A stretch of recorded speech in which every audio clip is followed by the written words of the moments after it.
শুরু করছি মোহাম্মদের নামে, যে ছিল অত্যন্ত নিষ্ঠুর এবং সাইকোপ্যাথ। 14.5 শুকুনের বাচ্চা দেখেছেন কখনো? দাঁড়ান, ওয়েট, আমি কিন্তু আপনাকে শকুনের বাচ্চা বলিনি, আমি বলেছি শুকুনের বাচ্চা।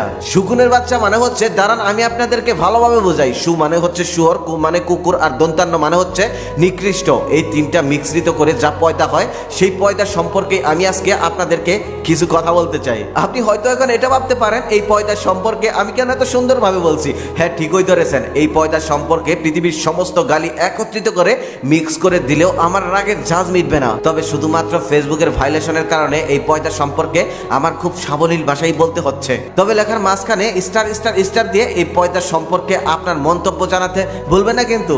এই পয়দাটা সবসময় মুসলমান ধর্মের পিছনে লেগে থাকে। গতকাল রাসূল সাল্লাল্লাহু আলাইহি সাল্লামকে নিয়ে খুব বাজেভাবে কটূক্তি করে এক ভিডিও আপলোড করেছে এই পয়দা, যে ভিডিও দেখার পর নিশ্চয়ই আপনার শরীরের রক্তে একদম আগুন লেগে গেছে। রাসূল সাল্লাল্লাহু আলাইহি সাল্লামের চরিত্র নিয়ে